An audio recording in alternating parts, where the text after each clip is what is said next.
झारखंड में स्वास्थ्य सेवाओं की हालत बेहद खराब है और अब एक सरकारी रिपोर्ट ने इस पर चौंकाने वाला खुलासा किया है।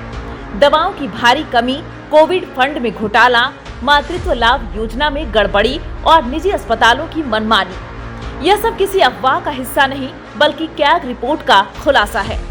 अब इस मुद्दे पर विधायक सरयू राय सरकार और स्वास्थ्य मंत्री इरफान अंसारी पर हमलावर हो गए हैं। उन्होंने सरकार को स्पष्ट चेतावनी दे दी है कि अगर दोषियों पर कार्रवाई नहीं हुई तो यह मामला कोर्ट जाएगा और सीबीआई जांच की मांग की जाएगी। क्या झारखंड में एक और बड़ा घोटाला सामने आया है? क्या स्वास्थ्य सेवाओं को सुधारने की कोई उम्मीद बची है? सरयू राय के आरोप कितने गंभीर हैं और सरकार क्या कर रही है? इन सभी सवालों का जवाब मिलेगा इस रिपोर्ट में।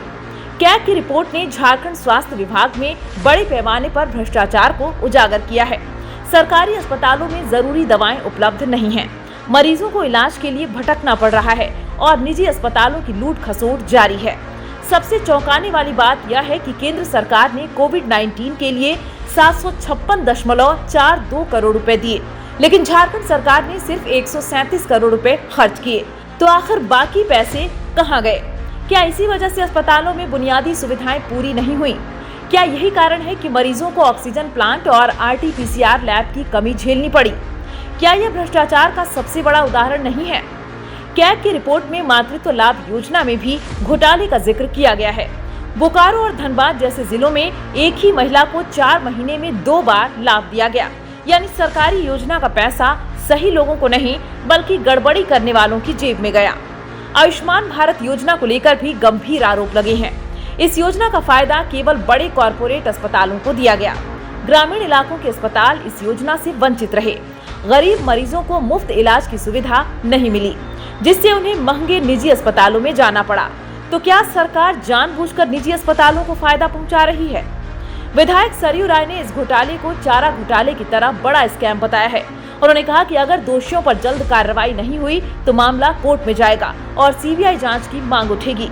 दवा खरीद में गड़बड़ी, घटिया दवाओं की ऊंची कीमतों पर खरीदारी और कोविड फंड के दुरुपयोग की जांच होनी चाहिए।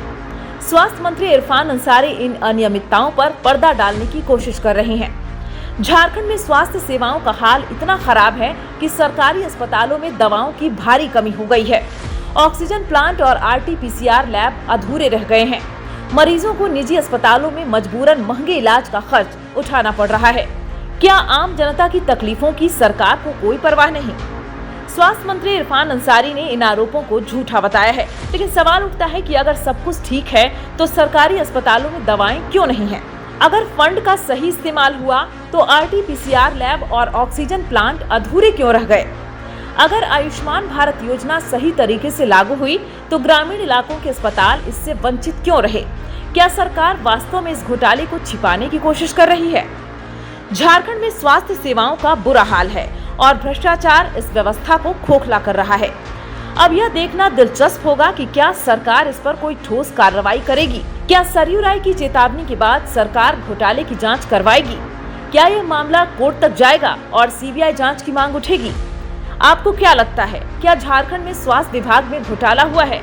सरयू राय की मांग जायज है या राजनीति?